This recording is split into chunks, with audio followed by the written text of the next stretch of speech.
कौन हूँ कौन नहीं पता नहीं। শাহরুখ খান বলিউডের বাদশাহ। তিনি শুধু ভারতই নয়, আজ সারা দুনিয়া জুড়ে ছড়িয়ে আছে তার অসংখ্য ভক্ত।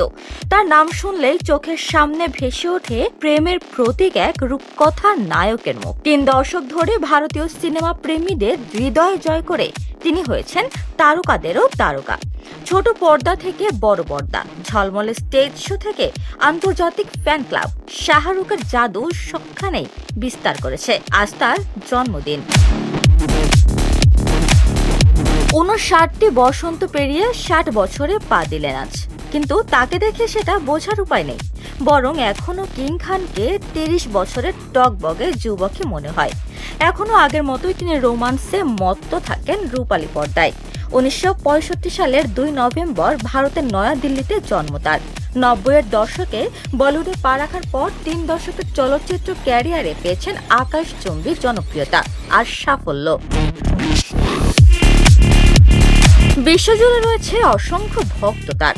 এক অস্ট্রেলিয়ান ভক্ত তো এমনই পাগল, যিনি প্রতি বছর শাহরুখের জন্মদিনে চাঁদে 1 খণ্ড করে জমি কেনেন। চাঁদের বিখ্যাত জায়গা সি অফ ট্রাঙ্কুইলিটিতে ইতিমধ্যে কিং খানের নামে রয়েছে কয়েক একর জমি। এছাড়াও বেশ কিছু অজানা তথ্য রয়েছে শাহরুখের। তার প্রথম সিনেমা হওয়ার কথা ছিল দিল আশনা হ্যায়, কিন্তু ছবিটি দেরিতে মুক্তি পাওয়ায় তার প্রথম রিলিজ হয় দেওয়ানা।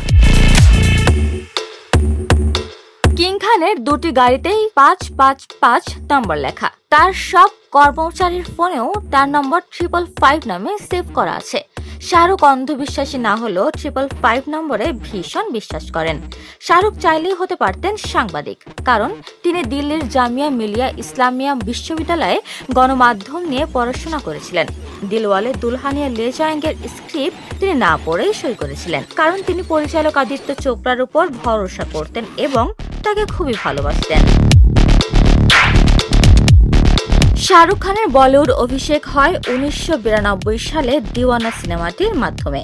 এর পরের ইতিহাস কে না জানে।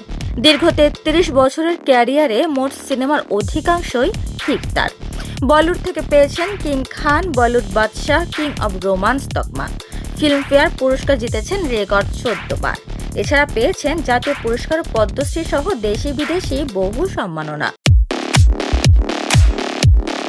2018 সালে জিরো ফ্লপ হওয়ার পর 4 বছর সিনেমা থেকে দূরে ছিলেন শাহরুখ খান। 2023 সালে ফেরেন রাজার বেশে। সে বছর তার মুক্তিপ্রাপ্ত পাঠান এবং জওয়ান 2টি সিনেমাই 1000 কোটি টাকার উপরে ব্যবসা করে। এই ঘটনা ভারতীয় চলচ্চিত্রের ইতিহাসে বিরল। এক বছরে 2টি 1000 কোটি টাকার সিনেমা, সে তো ভাবাই যায় না। তবে শাহরুখ ম্যাজিক এখানে শেষ হয়নি।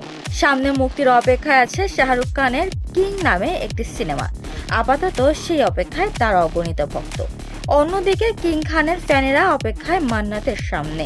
দেখা দেবেন কি অভিনেতা? উপমা রায়, সোনালী নিউজ, ঢাকা।